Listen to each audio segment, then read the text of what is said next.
Hello and welcome. Today we're going to be looking over the patch 6.1 notes for Final Fantasy XIV. There's some big changes in here, gameplay-wise, that I'm really excited to talk about and to see how things go. But we did have the new trailer, which looks pretty great. We got some new main scenario quests coming, of course, as we expected. That's how it always goes. Quite a few of them, too. I'm excited to see what new patch content we have coming. And then some Chronicles of New Era quests, which could be really interesting. Excited to see some of these people again, including old Rambros from Mordona. That's cool. Then, of course, we have the role quests that are being added, which you'll need to have completed the other role quests to get to, which is cool. I'm excited to see a follow-up to those. New chapters, New Game Plus, which include Endwalker Part 1 and Part 2, the Endwalker role quests for Role Master, as well as Tank Role, Melee Role, all of the different role quests. The Reaper quests are being added, the Sage quests are being added. You can replay any of those whenever you want, which is great, because there's absolutely a couple moments in Endwalker that I'm really excited to play through again. Then we have some ARR stuff's been revised, as we already knew about, and the updated quests are Operation Archon and the Ultimate Weapon. A New Game Plus is also affected by this change, and some of the stuff will, of course, be very different because of that, so please look forward to that, and I think it'll be a better experience for all the new players that are going through ARR for the first time. When playing as a different character in instant quest battles, actions of the additional hotbar can now be rearranged, which is great. That's awesome. Character portraits have been implemented for battle dialogue during instant quest battles from the 5.x series, which is very cool. Character portraits looked really nice in Endwalker. Glad to see them coming back. The report area for a leave will now be displayed in the information section of the leave's journal entry, which is very nice. And entries will now display the method of fishing required to obtain the desired catch. Awesome. Area where the desired catch can be found will be displayed next to location, and selecting map will display the desired catch's approximate location instead of just, it's in the zone. Find it. New items are available in exchange for bicolor gemstones from gemstone or trainer NPCs in each area, which is very cool. Rewards in the Excitatron 6000 have been adjusted. The animation for Decipher action has been changed. Looks pretty cool. Then players must now remain in a free company for a minimum of 30 days before the rank of free company master can be transferred to them. Should stop the free company selling that's been going on. And there are new charge symbol options for the company chest, which is cool. New craftable items. As always, very cool. And as always, we won't see the full list here, but super cool. Some aquatic voyages have new areas, new items, and the submersible rank has been increased from 90 to 95. New plots of land in Imperium can be purchased. All plots on the Oceania data center are now available for purchase, which is awesome. That new data center has plots now. They can go by and have their own houses, and that's awesome. I'm glad for everybody that moved over there and that is excited to have better ping. Lottery system for the purchase of land has been implemented. We talked about that when it was first announced. It's a very, very cool setup to be able to hopefully make sure everybody gets a plot as compared to people just sitting on them and owning them forever that have like 7 houses instead of just one. Every housing district will now have dedicated wards for private and free company estates, which is really cool. Rent the reselling of plots. They must now remain in a free company for a minimum of 30 days before they're allowed to purchase a free company plot. The designated price of plots will no longer be reduced over time. And furnishing from FF14's furnishing design contest have been added. This is all cool stuff. That is a very old one if memory serves, but it still looks great in game. I'm so glad it finally made it in. Just cool stuff as always, as well as some other new furnishings to be Charlie and stuff. We'll probably get some more Rides and Han stuff at some point too. New orchestrion roles, new aquarium fish, and location and duty names previously omitted to prevent spoilers will now be displayed. And we have new paintings. New seed for flower pots, which is Biragosha seeds. Very cool. And then for the gold saucer, you can now get, finally, you can now get this mount if you have incredibly bad luck and can't get it, which is me. That's me. This is for me. Thank you, Yoshi. Following edition has been made Triple Triad. New cards have been added, and new NPC opponents for Triple Triad have been added, which is very cool. Then updates have been made to Rothgar customization, which include new hairstyles. However, this has led to some controversy. You will have to use a Fantasia to get these. You can't just go to the barber. I'm not sure why. I wish you could just go to the barber. That's kind of dumb in my opinion. And I understand why people are upset about it. But certain options that were previously designated facial features, such as bangs and sideburns, have been moved to the hairstyle hairstyle section, and new facial features have been added. And I assume this is why, but still, wish you could just do that at the barber. New hairstyle options have been added for male and female Viera, and they don't have to use a Fantasia, which again, as a guy who has a Rothgar, it's just like, ugh. Duty support, a system that allows solo players to tackle duties with a party of NPCs, has been added. I actually am really excited to go through these. The duty support system can be used to progress through main scenario duties with a party of NPCs. As of patch 6.1, instant duties for Realm Reborn, Shadowbringers, and Endwalker are supported. Duty support for 2.x to Heavensward and beyond will be added in future patches. The duty support icon will display above the entrance for applicable duties. Select the entrance, then choose the option to enter the dungeon with a group of NPCs in the window that appears. A new menu will display from which you can select register for duty to begin the duty. You can get an eager conjurer, an eager thaumaturge, and an eager lancer. And of course, my assumption is as you go through different areas throughout the game, you will get NPCs that make sense for that area. So I'm excited for that. List of available duties will be displayed in the window that appears.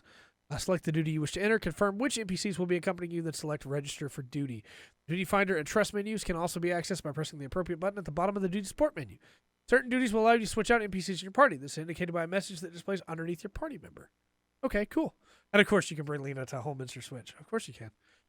Click on your party members, press confirm to open a window showing a list of available NPCs. Are fixed according to your role and therefore cannot be selected. That makes sense. And a Realm Reborn instance duty.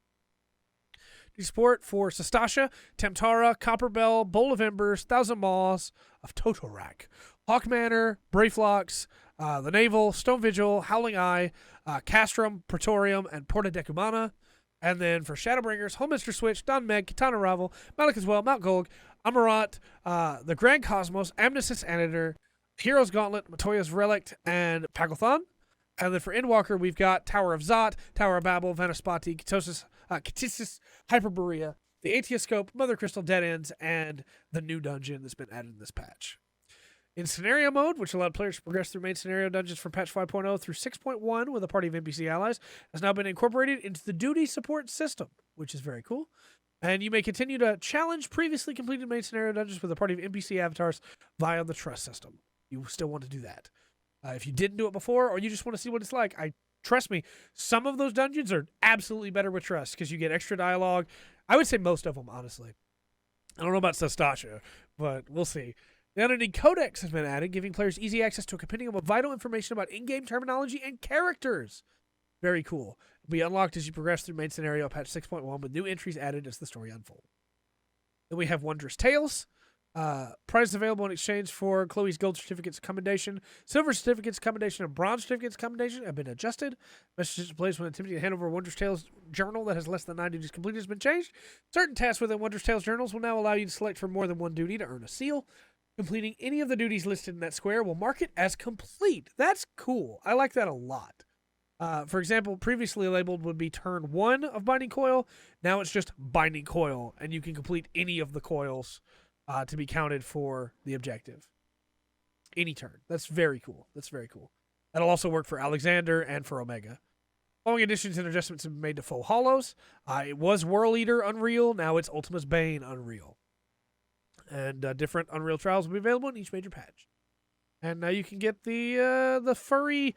I can't remember what this is called, but it's in Labyrinthos mob as a mount from Faux Leaves. That's cool. Visual effect for completing entry for a Vista has been changed. That looks really nice. And Vistas will now be categorized by expansion. Very cool. That'll make that a lot easier to go through. We got new emotes. Cool. Awesome. Now here's the battle changes. This is the big stuff, right? This is where we get into the crazy changes. Healers get Lucid Dreaming at level 14. That's great. The earlier you can get Lucid Dreaming, the more you can be using it. And especially early on, you're going to be using a lot of MP if your tanks aren't geared correctly or if they're overpulling, or if if DPS just stand in the bad, you can be using a lot more MP. So getting that 10 levels earlier is very good. Then we have the tank changes, which there's a lot of them. Paladins, Iron Will, and this will be for all the tank stances, reduced from 10 seconds to 3 seconds on the recast, just to be able to take your stance up faster. Which is cool. I guess if you drop it and didn't mean to drop it, now you can get it back a lot faster. Clemency and Holy Spirit no longer interrupt combos. Awesome. I love playing Paladin. I love using my Holy Spirit in my Holy Circle in my Requiescat window, but interrupting combos with it is really annoying. Requiescat also, the additional effect grants Blade of Faith ready when the effect of Requiescat... When the effect of Requiescat ends, it's been added with a duration of 30 seconds. Very cool. Holy Circle also no longer interrupts combos. Confiteor has been added with a cure potency of 400 onto it, restores own HP, which is awesome.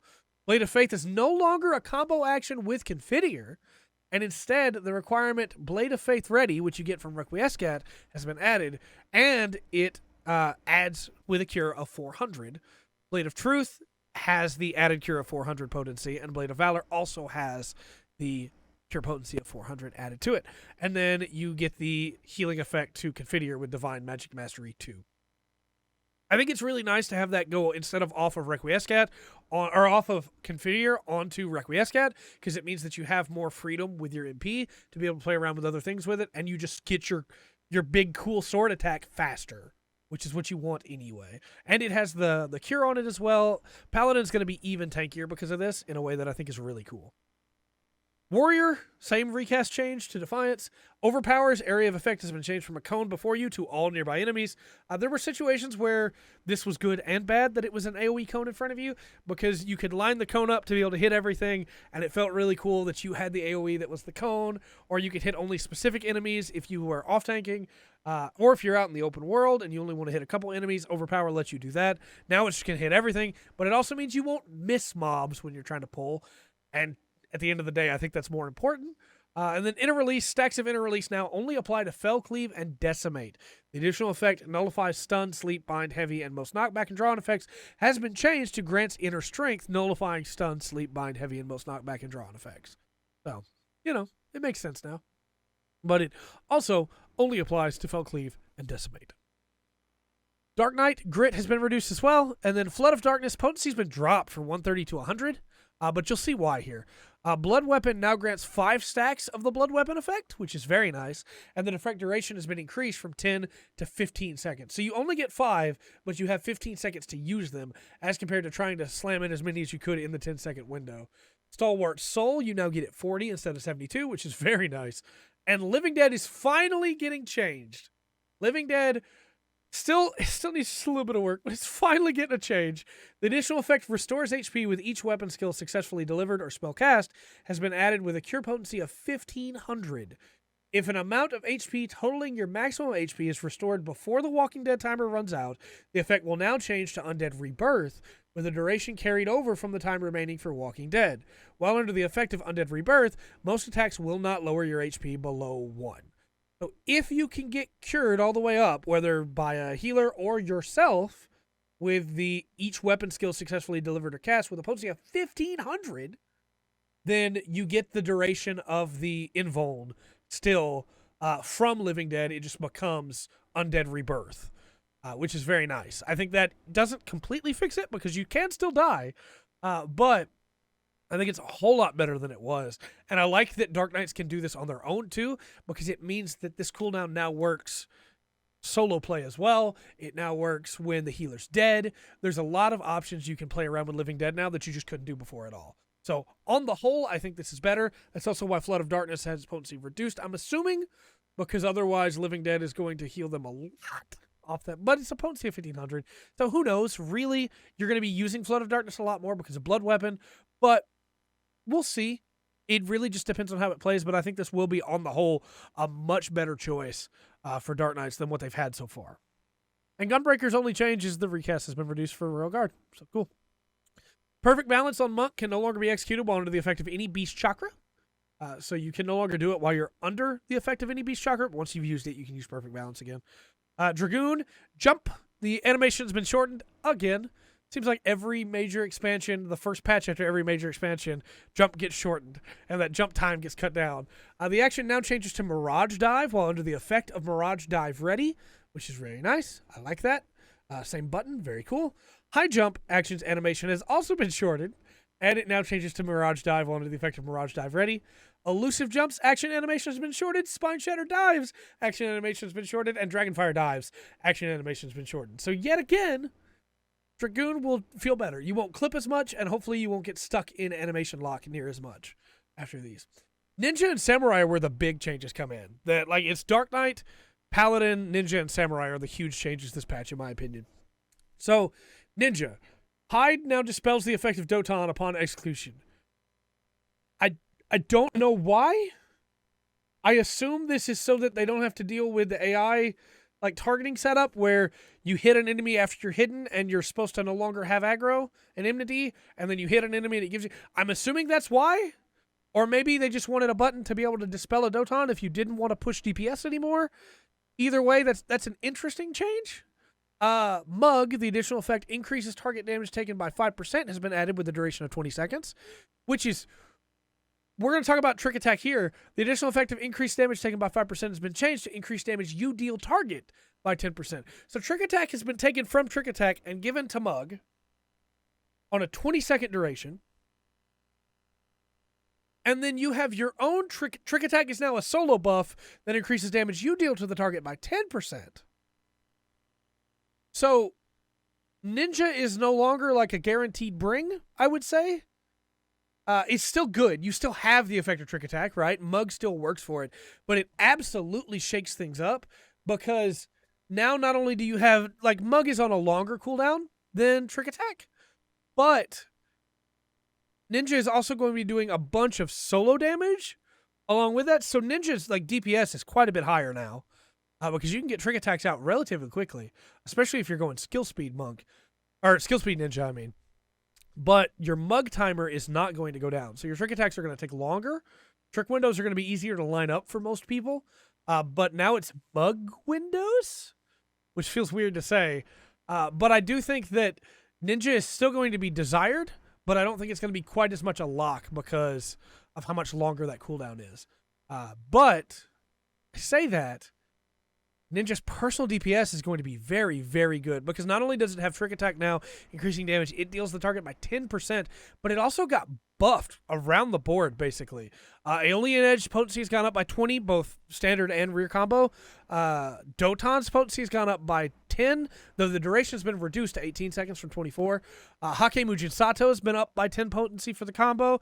Armor Crush, 20 potency more for flank combo as well. Bava Kakra, a little bit of a nerf, 400 to 350. And Phantom Kamataichi from 550 to 600, you now also get melee mastery at 74 instead of 84.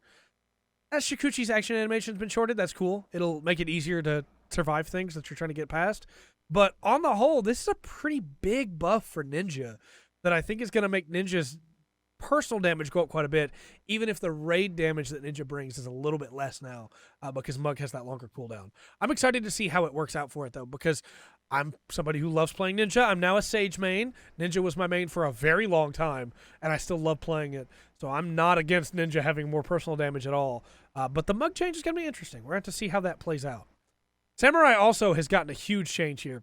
So you're going to see nerfs across the board, but there is a reason for that. And some buffs... It's interesting to see how this all works out. So Hakaze went up by 20 potency. Jinpu went up by 20 potency. Shifu went up by 20 potency. Gecko went up by 20 potency.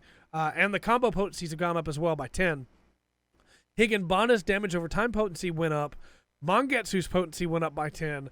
Kasha's potency went up by 20 and 10. And you may say, well, all these potencies are going up. What do you mean nerfs? Well, we'll get there. Third Eye's effect duration has been increased from 3 to 4 seconds. Tenkagoken's area of effect has been changed to a cone before you to all nearby enemies. You no longer get the AoE, now it's in front of you. Oka's potency has been increased by 10. Yukikaze's potency has been increased by 20. This is where the stuff is going to seem like a nerf, right? Midari Setsugeka is your big one. 660 to 600. I get why people are going to look at that and go, no, but Setsugeka is the job. It's not, but I get why you say that. But it's also now a guaranteed crit. You're going to be doing way more potency than you ever were with a guaranteed crit. Meikyo Shisui, ranged weapon skills no longer count towards the effect of this action, so you can use those freely in the middle of it. Hisatsu Shinten, you now get it 52 instead of 62, and the potency has been reduced from 27 to 2050. Hisatsu Yaten, the activation time has been adjusted to match that of other backstep actions. Hisatsu Kyuten is now acquired at 62 instead of 64. Kaishi, Higanbana's potency has been reduced to 200 from 300. Kaishi Goken's been reduced from 420 to 280. That's a big nerf, right? Kaishi Setsugeka has been reduced from 990 to 600, but it's a guaranteed crit. That's going to hurt. You're going to be doing a lot of damage with this. Shoha's potency has been reduced from 580 to 500. Ogi Namakiri's potency has been reduced from 900 to 800, but it's now a guaranteed crit. And Kaishi Namakiri goes down from 1350 to 800, but it's a guaranteed crit. Realistically, I think if you're building into direct hit, you're probably going to be getting a lot more damage out of Samurai. But if you're not, this is a pretty substantial Samurai nerf. Keep in mind for Samurai mains, but I do think on the whole, you will be doing more damage. You got quite a few buffs. It's just your big hitters that got nerfed, but they're also now guaranteed crits for the most part. So I think it will balance out. I think Samurai is going to be very fun to play with these guaranteed crits because crits just feel good, man, to be honest with you. Getting that boot shine as a monk, it just feels good when you get that guaranteed crit, even if it's not doing all that much damage. So, Reaper's Hell's Ingress, the duration of Enhanced Harp has been increased from 15 to 20 seconds, and the action animation has been shortened. Hell's Egress, the duration of Enhanced Harp has been increased from 15 to 20 seconds, and the animation has been shortened. And Regress itself, the animations have been shortened. Trying to get all these animations quicker so that people can get where they're trying to go. For Bard, range has been increased from 5 to 15 yalms on Repelling Shot, and the activation time has been adjusted to match that of other backstep actions. Battle Voice no longer requires the Mage's Ballad, Army's Paean, or the Wanderer's Minuet to be active, which is great. And then Wanderer's Minuet action now changes to Pitch Perfect upon execution. Just save you a little bit of that hotbar clutter.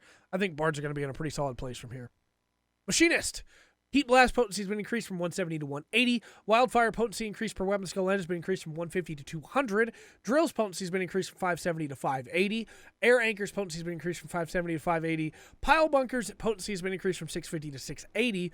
Crowned Collider's potency has been increased from 750 to 780. And Chainsaw has been increased from 570 to 580. Pretty small buffs all around, but it will add up to quite a bit more damage. Dancer got some pretty big changes here. Standard Step is now a weapon skill. Imboit, Intrachat, Jeté, and Pirouette are now weapon skills as well, which is really cool. This means that they'll be able to benefit from a lot, and so is Technical Step. They'll be able to benefit from a lot of the other buffs that they otherwise weren't able to benefit from before. Cascade's additional effect, 50% chance of granting Flourishing Symmetry, has been changed to 50% chance of granting Silken Symmetry. And Fountain's the same way. Windmill's the same way. Reverse Cascade, the requirement for execution has been changed from can only be executed while under the effect of Flourishing Symmetry to can only be executed while under the effect of Silken Symmetry or Flourishing Symmetry. Then Blade Shower is from Flourishing Flow to Silken Flow. Rising Windmill the same as Reverse Cascade. Fountain Fall the same, and Blood Shower the same. And players can still receive the effect of Flourishing Symmetry and Flourishing Flow from the Flourish action. So this should hopefully give Flourish a little bit more of a use while also making it where your attacks combo off your weapon skills pretty well and you know, hopefully work a little better as a job and a little bit more easy to understand and play. But we'll see. That will remain to be seen.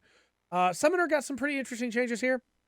The recast time for Ruby Ruin has been increased from 2.5 to 3 seconds, and the potency has been buffed by 40. Ruby Outburst has been increased for the same distance and buffed by 20. Ruby Ruin 2, that's a lot of R's, from 2.5 to 3 as well, with a 40 potency increase. And Ruby Ruin 3, the same recast time change with a 50 potency increase. And Ruby Right has been increased by 60 potency. So it'll take it a little bit longer to cast, but it'll hurt a lot more. Searing Light can now be executed directly from the caster, rather via Carbuncle. Ruby Disaster got the same time change with a buff of 20. Ruby Catastrophe, same time change with a buff of 30. And Ruin Mastery 4 increases the potency of Ruby Right from 450 to 510. So you'll be doing a little bit more damage with all your Ruby stuff with Ifrit, but it will take you a little bit longer to get them in there. Red Mage, Displacement's action animation has been shortened. Onto our healers. White Mage, Stone, MP cost has been reduced from 400 to 200. Same with Arrow, and the effect duration has been increased from 18 to 30 seconds. Stone 2 has been reduced, MP cost from 400 to 200. Regen, MP cost by 100. Cure 3's radius has been increased from 6 to 10 yalms. Arrow 2 has gotten the same treatment as Arrow 1. Asylum's range has been increased from 8 to 10 yalms. Secret of the Lily, time before a Lily is added to the healing gauge, has been reduced from once every 30 seconds to once every 20 seconds. Stone 3's potency has been reduced from 230 to 220, but the MP cost has been reduced from 400 to 300. Stone 4's potency has been reduced from 270 to 260. Afflictus Misery's potency has been increased from 900 to 1240. And reduction in potency after the first enemy has been increased from 25% to 50%. It's going to hit individual targets a lot more, but it's got way more drop-off now. And Liturgy of the Bell, the additional healing effect for remaining stacks of Liturgy of the Bell, will now be triggered when time expires or upon executing this action a second time. which is very cool. Scholars, I think before I move on from this, I'm sorry, the big MP cost reduction here is actually a lot more of a buff than I think people really realize it is. And then your arrows lasting longer, your radius is being increased. Yeah, your individual stone 3 may do less damage, and stone 4 may do less damage, but you're getting a lot more damage on a Flatus Misery to single target, and you're getting a lot more spells you can cast without having to worry about trying to use Lucid. Scholars, Ruin MP cost has been reduced from 400 to 300. Embrace, range from which party member can be targeted, has been increased. Bio's MP cost and Bio 2's MP cost got the same treatment as Ruin. Sacred Soil's area of effect has been increased from 8 to 10. And Expedient's effect duration has been reduced from 20 to 10 seconds. I think anybody that's been playing with Scholar at high level sees this coming. Because Scholar needed a little bit more MP, for sure. But Expedient was very good. And reducing it to 10 seconds, I think, still makes it very good for an emergency situation or for the right situation, but doesn't make it quite as strong as it was before. I'm not one of those people that thought Scholar necessarily needed a nerf, but I expected Expedient to get hit by like this. Astrologian's Combust effect duration has been increased from 18 to 30, just like Arrow. And then Sage, Dosis MP cost has been reduced by 100. Very nice. You use Dosis a lot, so it makes sense. Teria now grants 4 stacks of the Steria effect, and effect potency has been increased from 50 to 70%. Very, very nice. And then Addersting now gain maximum stacks of Addersting upon entering an instance or restarting an instant battle. Thank you so much. Ugh, it's so annoying to have to be like, hey, can we just wait a second? I know, but I'm going to need these Adderstings. Just please give me like 10 seconds so that once this fight starts, I have that 10-second gain. So very, very cool. Glad for that. And Soteria is a very cool ability. New traits have been added for Ninja, level 84, Melee Mastery 2, increase the potency of Spinning Edge to 220 and Gust Slash to 160. Samurai, level 66, Way of the Samurai, increase the potency of Hakaze to 200, Jinpu to 120, and Shifu to 120. And then at 84, Way of the Samurai 2, increase the potency of Gecko, Kasha, and Yukikaze to 120. Chitin has been removed completely. That's why you now have the crits on Samurai. And then miscellaneous adjustments to action, trait, and status effect descriptions have been made. Though the effects haven't changed. The following additions adjustments have been made to job gauges. The appearance of the dancer's Esprit gauge when filled to 50 or higher has been adjusted to be more discernible. The sound effect played when a bard's soul voice gauge reaches 100 will now also play when the gauge reaches 80. Moreover, a new visual indicator has been added for when the gauge reaches 80. That's your battle system changes. For the most part, we got a new dungeon that's coming, which is very cool. Don't yet know what it is, but we'll see. A new trial, which is, of course, the Innsinger's aria, the Minstrel's Ballad. Then we have Ultimus Bane Unreal, which is pretty cool. You can get that from Mr. Foe. And players can now be revived in battle after being incapacitated by falling in the following duties. The Naval, Never Reap, Naval Extreme, Thok-Ass Thok Hard, Limitless Blue Hard, Containment Bay, S1TZ, which is Sephiroth, Amdapor Keep, the Naval Hard, World Eater Extreme, Thok-Ass Thok Extreme, Limitless Blue Extreme, and Containment Bay, S1TZ Extreme. So now it's no longer a instant fail when everybody falls off. As long as one person's alive, you can still res everybody, which is very cool. So, or at least as long as the healers are alive, I guess. But you know what I mean. Following adjustments made to battle against Freysfelger and Sorkai, the arena platforms will no longer be destroyed, and damage inflicted by Cauterize has been increased. I kind of liked the destroying platforms, but I get it. I really do get it. I understand. The weekly restriction on rewards in Pandemonium Asphodelos has been removed. Changed that Sun Blade to the Unsung Blade obtained in the Fourth Circle. The number of Unsung Blades required to exchange for a Discal Tombstone has been reduced from 7 to 4. Gunbreaker, Dancer Reaper, and Sage weapons are now available from coffers that appear after completing the Minstrel Ballad's Thornton's Reign. Awesome. The Alliance Raid Dungeon Aglaya has been added. Awesome. That'll be in the new of the 12 setup that we're excited to get into here for the new raid tier. The items required to enhance equipment purchased with Allegan Tombstones of Astronomy, Radiant Twine, and Radiant Coating can be purchased from the following vendors in Old Charlian and in Rozet Hand. Then the following duties have been added to the Raid Finder, Minstrel's Ballad, Innsinger's Aria, and Ultimus Bane Unreal. Duty Finder gets Zodiark's Fall and Heidelin's Call. Players will now receive the power of the Echo in the event all party members are incapacitated during the Dark Inside, Mother Crystal, or the Final Day. With Zodiark's Fall and Heidelin's Call, will get a 10% Echo boost, increases each restart up to 50, as they always do for those three. And then for Zodiark's Fall and Heidelin's Calls, 5% up to 25. Enemies in the following areas have been adjusted in Mordona, Thavnair, and Ultima Thule. I wonder what they mean by that. What enemies have been adjusted here? Following adjustments have been made to Expert Roulette. The new dungeon's been added, but none of the other ones have been removed. Mentor Roulette has added in Porta Decumana and Aglaya, and then the new dungeon. Challenging a duty with an unrestricted party, a vote to abandon the duty will now be initiated at any time. Very cool. Following trials have been added to Stone Kai C, level 60, level 70, level 80, level 90, and the Insinger's Aria. Adjustments have been made to graphics, collision, and certain dungeons from Realm Reborn. Adjustments are made to the following dungeons and trials. This is the big stuff. The older dungeons, try and make them better to play. Copperbell Mines, the contents of the battle with Kotos has been adjusted. The contents of the battle with Icarus Ire has been adjusted, and the content of the battle with Gigas the Great has been adjusted. Certain dungeon mechanics have been adjusted. All three of these boss fights are really annoying in a lot of ways. Kotos is like kill the chaff until Kotos himself shows up, and then he dies instantly. Icarus Ire is use the deal to spawn a bomb to blow up the Icarus Ire so that it splits into smaller pieces, and eventually you can kill it. And Gigas the Great is just, hey, burst it down while it's trying to get help, and then the help doesn't matter. They just go fight the wall, and you kill them. So it's cool to see that all these have been adjusted. I'm hoping for a fun dungeon there. Totorak, certain mechanics in the battle with Graphius have been adjusted, and then extensive changes to general progression through the dungeon have been implemented.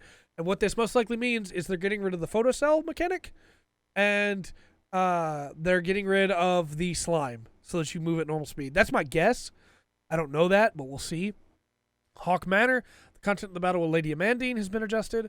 After the battle with the Manor Steward and Manor Jester, an object allowing players to warp back to the starting point will now appear. Thank you. People would not believe you sometimes when you say you just need to use return, and they would run all the way back. And the positioning of certain monsters has been adjusted. With Brayflox, the content of the battle with Ayatar has been adjusted. I'm assuming he no longer comes in halfway through now. I don't know that, but that's my assumption. The positioning of certain monsters has been adjusted, and the map layout's been adjusted. For Zamail, the route through the dungeon has been adjusted, and the positioning of certain treasure coffers has been changed accordingly. My gut says that means that the one on the cliff and the one behind the locked door that you have to sit in the circle to open are probably moved, or those doors are just open now. Stone Vigil, the content of the battle with Koche has been adjusted, and the difficulty of certain mechanics has been eased during the battle with Iskabind. Okay, so that'll be shooting the turrets and the large one that you have to get the soldiers, protect the soldiers, and use the cannons. Cape Westwind has been completely changed to an instant quest battle to be undertaken solo. Castrum Meridianum, the maximum party size has been reduced from 8 to 4. The content of the battle with the Black Eft has been adjusted. The content of the battle with the Magitech Vanguard F1 has been adjusted. And the content of the battle with Livia Sas Junius has been adjusted. Thank goodness that Livia battle is nightmare when people aren't protecting their cannons or using the cannons. Extensive changes to general percussion have been implemented. Praetorium has been reduced from 8 to 4. The content of the battle with Mark II Magitech Colossus has been adjusted. I don't know if that fight needed to be adjusted, but maybe give it more health because it dies so fast. Content of the battle with Nero Toskeva has been adjusted. That's a fun fight, but the speech takes forever. Content of the battle with Gaius Van Belsar has been adjusted. Yeah, that's fair. The battle with the Ultimate Weapon has been removed, of course, and the battle with La Habre has been removed. Extensive changes to general progression have been implemented, and the ability to skip certain cutscenes has been added. You don't want to go make a sandwich while you listen to good old Nero? Battle with the Ultimate Weapon is now its own trial, the Porta Decumana. I'm really excited to try that trial. I want to see how it turns out. In Cape Westwind, and the battle with La Habre and the Praetorium have been removed and been reinstated as separate instance battles. The amount of Algan Tomestones earned from the following duties has been adjusted. You no longer get 200 pose from Castrum and Praetorium. You now get 100 and 150. Cape Westwind's been removed. Porta Decumana has been removed from the Tales of Adventure. Porta Decumana has been added, sorry. The display of targets indicators for certain battle mechanics has been adjusted for Brayflox, Temptara, Hard, Circus Tower, and World of Darkness. The duties listed within Duty Roulette main scenario have been changed from Castrum Meridianum Praetorium to include Porta Decumana, and the rewards have been adjusted to 350 tomes Poetics. Take longer for the screen to darken after a party KO during the following duties. As Fudelos, first circle, second circle, third circle, fourth circle, and the Savage versions, and Insinger's Aria. Experimental feature would allow players a grace period to better identify and understand the reasons behind the party KO. Okay, that's interesting. As a measure to prevent illicit activity, the timing of contact prohibition and escape prohibition in the Epic of Alexander Ultimate has been adjusted. It will not affect the battle balance. And the following adjustments have been made to Bosnian Southern Front and Zadnor. A lost finds cache has been added near the starting point of the Battle of Castrum Lacus Lator. A lost finds cache has been added near the starting point of Dalriada. Experience points earned by completing Lacus Lator have been increased, and the same for Dalriada. Following duties have been removed from PvP. The Feast Training, the Feast Rank, the Feast Team Rank, the Feast Custom Match Feasting Grounds, Custom Match Lycanweed, Custom Match Crystal Tower, and Team Custom Match Crystal Tower are all removed. Rival Wings will temporarily be available due to balance adjustments, and PvP actions have been fully reworked, which we will be going over those as well. It's going to be a long day. Following common PvP actions have been added. Guard, which reduces damage taken by 90% and grants immunity to stun, heavy, bind, silence, half asleep, sleep, deep freeze, and knockback and draw-in effects for 5 seconds. Movement speed is reduced by 50% for the duration of this effect. The effect ends upon reuse using another action or when the effect duration expires. That's a cool thing that I'm really excited about. We'll talk about it more in the PvP video. Standard issue Elixir restores your HP and MP to maximum. Purify removes stun, heavy bind, silence, half asleep, sleep, and deep freeze. Grants resilience upon successfully removing one of the aforementioned effects. Resilience effect nullifies status afflictions that can be removed by Purify. Duration of 5 seconds. Can be used even when under the effect of certain status conditions. Sprint, increased movement speed. Very nice to have Sprint back. Effect ends upon reuse or execution of another action. And Recuperate restores own HP with a potency of 15,000. So PvP is going to be very different with these new actions. I think it'll really balance things out in a way. We'll see. Maximum HP and MP for all jobs have been adjusted. Job gauges no longer display. Damage modifiers for both damage taken and dealt have been adjusted on a per job basis. Damage taken and dealt will no longer be subject to RNG, which is great. Resistance effects will no longer be applied upon the expiration of status afflictions.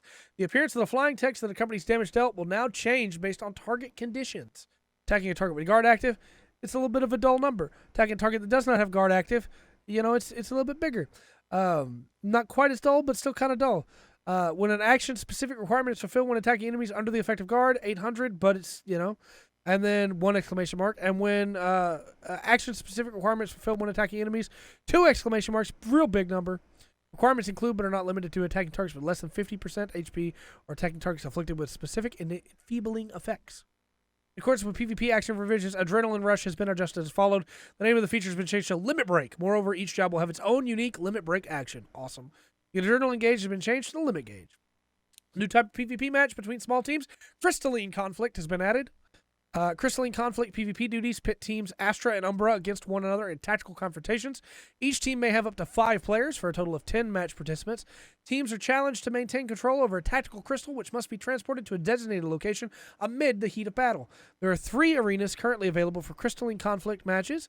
The Palestra, the Volcanic Heart, and Cloud 9, which all look really cool. I'm excited for this new mode. Crystalline Conflict is open to those who have completed the quest A Pup No Longer for their grand company. If you have completed this quest prior to patch 6.1, there's no need to recomplete it. So, very, very cool. Proceed to the following quest for an explanation of relevant duties and rules of engagement. The Crystal Lines Call. Very cool. I'm excited for this. 1 or more jobs at level 30 or above.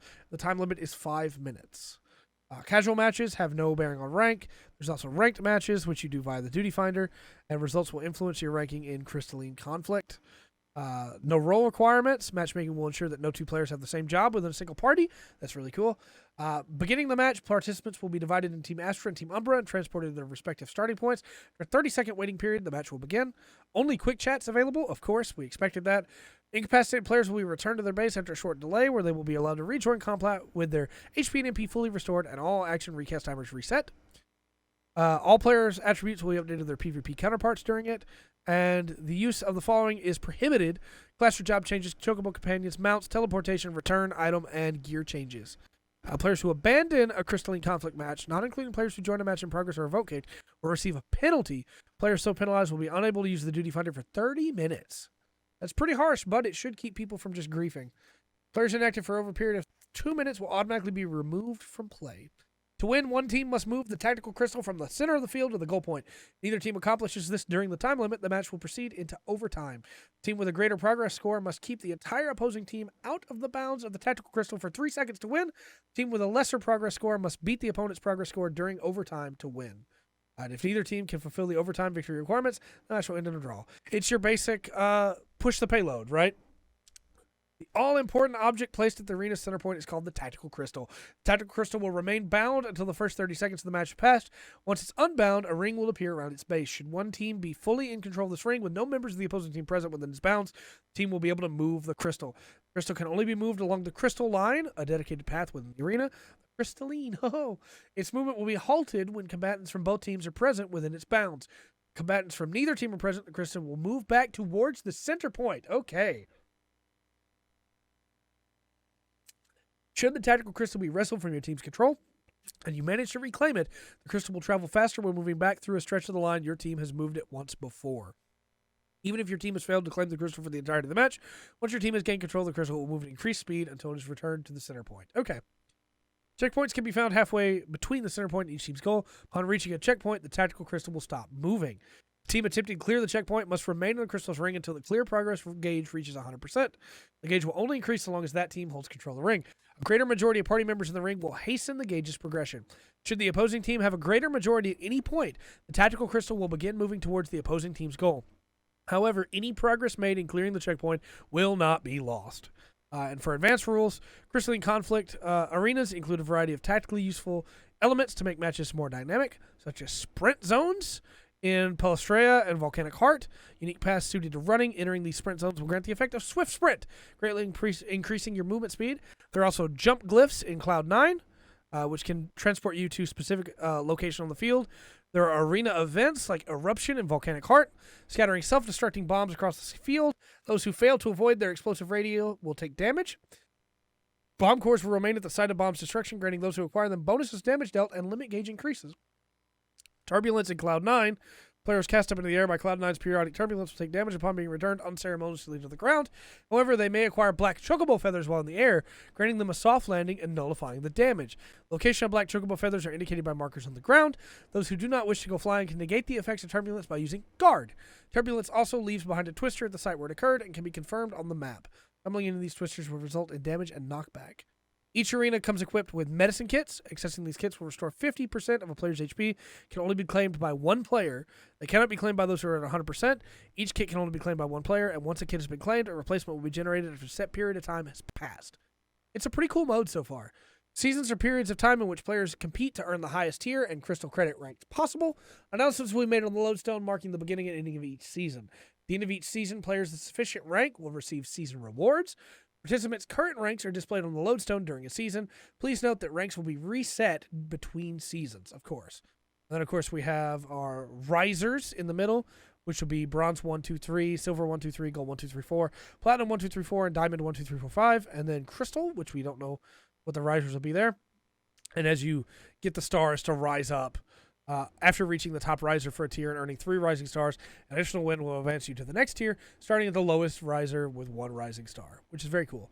Winning 3 matches in a row will apply a streak bonus, giving you 2 rising stars per win. Earning a streak bonus while possessing 2 rising stars will allow you to move up to a riser or tier depending on your current overall standing. While it's possible to move down to a lower riser upon losing a match, you will never drop down to a lower tier during a given season, which is very cool. Moreover, you cannot lose rising stars while you are unranked. There's 1 tier above Diamond, the Crystal tier. When ranked in this tier, your skill level will be reflected by your Crystal credit rather than Rising Stars. Crystal credit score will increase by 100 upon winning a match and decrease by 100 after losing. Significant differences between your team and the opposing team's average credit will increase the amount your score changes upon a win or loss. Streak bonuses do not apply to Crystal credit. Then there's a new reward system applicable to all PvP content. Series Malmstones has been added instead of the coffers or the Wolf's Marks. The series Malmstone system provides unique rewards to players who participate in PvP during a given series, a period of time lasting the duration of 1 major patch. So, for instance, 6.1 to 6.2. Participating in PvP content will earn you series XP, which will increase your series level. Increasing your series level will unlock various series rewards. The maximum series level is 30, though you may continue to accumulate XP and extra levels after that. Each series lasts for a predetermined period of time. After a series end, a new one will begin. Available rewards will change accordingly. The rewards earned during one series can still be claimed during the next. Make sure to check your series milestones and claim any rewards via the PvP profile. A new currency, Trophy Crystals, have been added as a series reward. Trophy Crystals can now be exchanged at the Wolf's Den Pier for a variety of items. This is kind of like a season pass, except you can't pay to skip. Just nice. Following changes have been made to the Wolf's Den Pier. Shop NPCs and available wares have been adjusted. And Gungi Salungi, a crystalline conflict attendant, offers an explanation of the rules. It's been added to the Wolf's Den Pier. The PvP section of the Duty Finder now has crystalline conflict casual and ranked, as well as the Palestra, the Volcanic Heart, and Cloud 9. And they will rotate periodically according to Earth time. Party Finder custom match options for the feats have been replaced with those for crystalline conflict. And the quick chat options have been adjusted. We now have sorry, going ahead, falling back, moving crystal, push crystal, and covering target. And offensive supplies, defensive supplies, adrenaline supplies, Wolf's Heart, attacking tank, attacking healer, attacking melee DPS, attacking range DPS, stopping tank, stopping healer, stopping melee DPS, stopping range DPS, collecting medals, get medals, TP, additional action 1, additional action 2, focus attack, and in-focus attack have all been removed, as well as hello, good match, thank you, nice job, limit break, charge, retreat, MP, attacking target, blocking target have been adjusted. In accordance with the removal of the feast and implementation of crystalline conflict, following UI elements have been adjusted. Your PvP profile and the introductory PvP pop-up window have all been adjusted. Season 1 of Crystalline Conflict has begun, and the collaboration with Garo series is available again. So if you did not get these mounts or these gear sets, you can now get them again. I worked for so long to get all these, so I don't have to do it again, but I'm hoping they have some new ones. Yeah, Gunbreaker and Reaper gear have been added. Okay. And Samurai, Red Mage, Gunbreaker, Dancer, Reaper, and Sage achievement titles have been added. So I want to get the new Gunbreaker and Reaper ones for sure, because Garo is pretty sick. Like it a lot. So new items have been added. This will be for the new raid tier. Very cool. New recipes have been added. Cool. Recipes added in 6.1 will be listed at a later date. Following item names have been changed. Fortune Egg to Chip Fortune Egg. Kolben Larva and Kidragoras have been changed to rare. All of these items can be equipped now regardless of gender, which is great. Why not? Go for it. That's a lot of stuff. An item exchange to upgrade crafted item level 580 equipment to item level 590 equipment has been added in Rods and Han. New items have been added to the inventory of Calamity Salvagers. The animation of the following disciple hand actions have been adjusted. Observe. Cool. You'll also be able to check the required collectability of crafted items during synthesis and trial synthesis, which is very cool. Scour, Meticulous Woodsman, Meticulous Prospector, Powerful Hook Set, and Precision Hook Effect have all had their actions adjusted. Or at least the animations of them. Collector's Focus icon has changed. New items have been added to gathering points. New fish have been added. The requirements for catching fish via spear fishing have been added to the fishing log. The text color for custom deliveries have been adjusted. Fishers will earn the greatest possible reward when submitting large-sized fish for custom deliveries, which is great. The following adjustments have been made to glamour plates. Your glamour plates have been increased from 15 to 20. Heck yeah! And glamour plates can now be used in sanctuaries. So you now have 20. That should cover all your main jobs. Finally good. Awesome. I love it. I'm so happy. I've got a couple classes that have to share gear because I didn't have enough glamour plates, so I'm very excited. New mounts have been added, and that new mount looks so good. That new mount is awesome. New chocobo bardings have been added, which looks really great. New minions have been added. Nice little dog. New fashions accessories have been added. Some shades. Change pose emote is now available while using fashion accessories, which is really cool. The layout of the fashion accessories window has been adjusted, and an icon for the change pose emote has been added, allowing you to cycle through a series of idle stances, which is very cool. The listed order of customizable options during character creation has been adjusted. Adjustments have also been applied to character customizations after using a Fantasia when selecting your retainer's appearance or when visiting the aesthetician. Following additions and adjustments have been made to market boards. A new subsection of miscellany, registerable miscellany, has been added for items that obtain register something else, such as minions or equestrian rolls. You can finally just get those straight from there. You'll be able to filter search results to show only unobtained or unregistered items, which is great. The subcommands add to wish list and add to favorites will now display the number of currently registered entries, which is really good. And the number of registered entries versus the total number of available slots will appear in the log window when you add or remove items to and from your wish list or favorites. To retainers, level range for ventures are now ordered from highest level to lowest level instead of the other way around, which is great. New ventures have been added. New items can now be obtained from quick exploration ventures. You will now be notified if items placed on the market board become prohibited or obsolete, and you can now create retainer comments, which is very, very cool to help you remember which retainer holds what. The following additions and adjustments have been made to achievements and titles. New achievements and titles have been added. Certain duties will now count towards the completion of achievements. All your tank achievements, the Minstrel's Ballad, Insinger's Aria, and Ultima's Bane Unreal. And also the Thank You achievements for Aglaya, the Minstrel's Ballad, Insinger's Aria, Ultima's Bane Unreal, and the New Dungeon. And in order to more easily distinguish between completed unfinished achievements, the background color of unfinished achievements has been adjusted. So now it will be easier to tell the difference between unfinished achievements and finished achievements, which is great. Titles must now be selected by saving changes made in the titles menu. The Adventurer's Plate beta version interface has been added. The Adventurer's Plate interface allows you to create a personalized calling card by which to introduce yourselves to other players. View a player's Adventurer's Plate by targeting them and selecting the View Adventurer Plate subcommand. The features available as of patch 6.1 is the beta version. The official version is scheduled to release in patch 6.15 after further improvements have been made to the UI. So this is a player card. You can make your own player card now, which is really cool. Access it by selecting Adventurer's Plate or Portraits from the character menu. Further designs may be attained as rewards for completing quests, challenging duties, or fulfilling other in-game requirements. Capture the appearance of your warrior light by customizing poses, movement, camera angles, backgrounds, framing, lighting, and more. You may save a variety of different portraits and select one to be applied to your Adventurer's Plate. Portraits by default will update your appearance automatically as you change jobs or gear. The portrait displayed on your Adventurer Plate, however, will preserve the appearance of a selected class or job. Add your plate design. In addition to portraits, you can also customize various design elements of your Adventure Plate, including backgrounds, pattern overlays, and portrait frame, which is all very cool. You may customize the Adventure Plate profile with information about your favorite job, title, playstyle, active hours, and more, which is very, very cool. You can also set your privacy settings to it, apply to your Adventure Plate with the portrait, use an instant portrait, or link with a gear set so that when you switch, it changes it too, which is very cool. They're also adding Dream Fitting, a feature allowing your warrior light to try on items from the online store has been added. Access embedded in-room, and you can select Dream Fitting that allows you to see what it'll look like before you purchase it, which is very cool. I wish there weren't so much tied to the online store, but I like that you can try the things on finally, so that's great. And then an option to automatically target enemies when executing target-based attacks has been added, which is very, very nice. The following adjustments have been made to NPC accompaniment system. Now, when you mount up, the NPC won't appear with you on the mount, but they'll still be following you, which is great. Or when you're swimming, they'll still be following you. The location of conversation points will now appear on the map, which is great. The display of gear set names have been adjusted to reflect job and item level individually, which is awesome. The following additions and adjustments have been made to currency windows. Bicolor gemstones and trophy crystals have been added. Thank you so much. And the currency settings function has been added, allowing you to customize what currency is currently displayed on the HUD. The following subcommands have been added to the dying interface. Search for item and link. When traveling to a free destination or using Aetherite tickets to teleport, the amount of gil expended will no longer appear in the log window. System notification, including confirmation of market sales, will no longer display during quest or duty-related cutscenes. Thank you. The renewal period for mentor certification has ended. Players who have not renewed their certification after the release of patch 6.0 will no longer be mentors. However, they can be recertified providing they meet the current certification requirements. Once you've fulfilled those, speak to one of the Smiths in Gridania, Limsa, Ulda, or the Hall of Novice to get your application back in.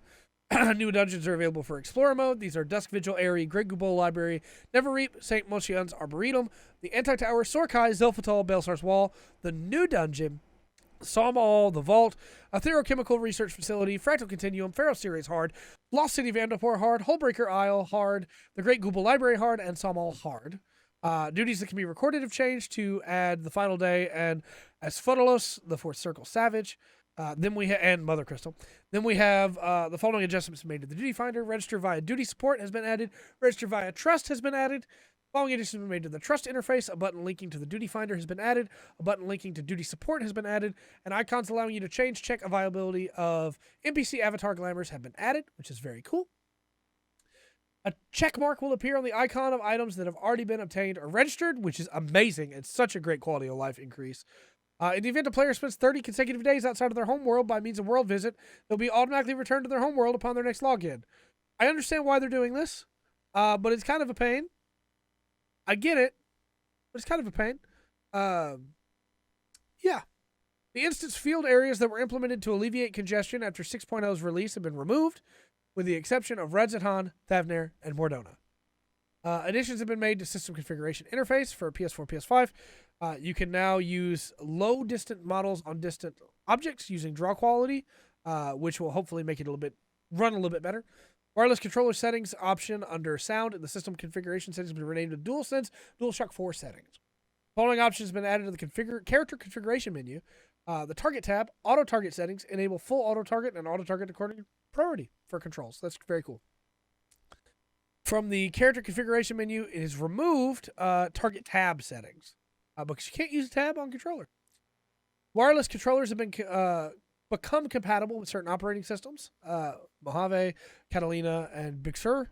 And then DualSense wireless and Xbox Series X and S wireless have both been made compatible with it.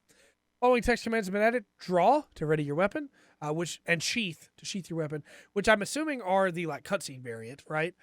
Determined, punch your own palm with readiness. Content, smile and warm satisfaction. Adventurer plate, open and close your adventure plate, and portrait, open and close the portraits interface. Additions have been made to Auto Translation Dictionary. Additions have been made to the PlayStation 4, PlayStation 5 Auto Complete Dictionary. New trophies have been added. New music, sound effects, and voices have been added. Immersive Spatial Audio is now compatible with multi-channel sound cards, which is cool. Upon enabling Immersive Spatial Audio, the Equalizer mode will automatically be set to standard, and accounts with entry subscriptions can now create up to 8 characters per world. Very nice.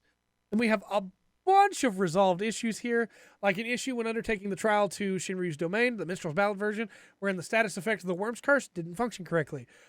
Certain battles in the Stigma Dreamscape, wherein the range of certain ground-targeted actions was further than intended. Issue with Third Circle Savage, wherein status effect resistance of Darkened Fire wasn't right, and neither is the patch notes on it. Fourth Circle also had a weird one, where certain actions expired unintentionally when stage mechanics caused the floor to change. An issue where the location of certain marks written in guild ship marks were incorrect. An issue where in the Dark Knight status effect Walking Dead could not be removed under certain circumstances.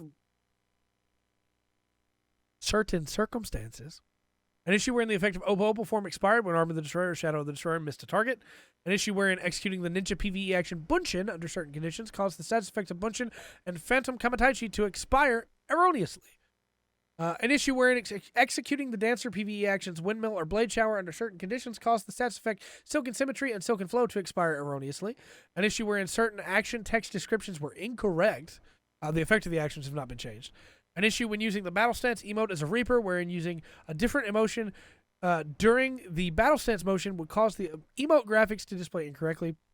An issue when equipping Catisios Bottoms of Healing or Catisios Bottoms of Casting with a female character, wherein the coloring of the deer displayed incorrectly. The gear, not deer. I've been talking for a long time. An issue wherein the graphics of certain gear displayed incorrectly. An issue wherein the food effect granted by Yakro Musaka was incorrect. An issue wherein the graphics displayed when using certain food items was incorrect. An issue wherein certain food items were incorrectly categorized. An issue wherein the items yielded when desynthesizing certain items were incorrect. An issue wherein certain gathering spots in areas added in patch 6.0 erroneously overlapped with Fates. An issue in Thavnair wherein using the botanist action Arbor Call under certain conditions did not display the location of ephemeral gathering points on the minimap. An issue in Ultima Thule wherein using the Fisher action cast at fishing holes under certain conditions displayed the name of the wrong fishing hole. An issue when playing a Vieira male wherein the size of their chocobo and their companion as a mount were different. Boop, boop.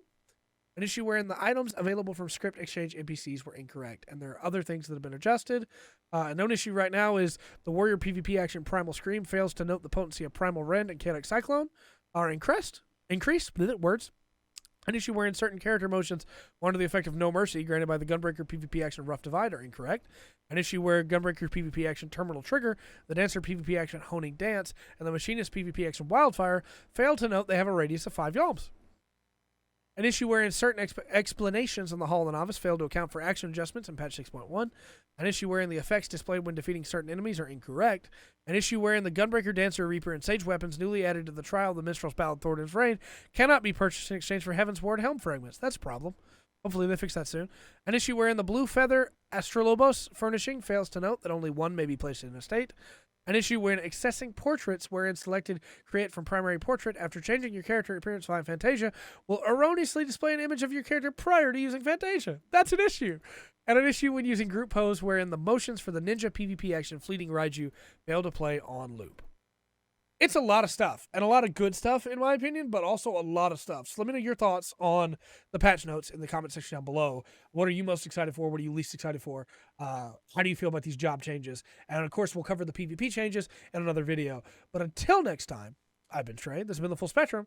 Remember to always enjoy the full spectrum that FF14 has to offer.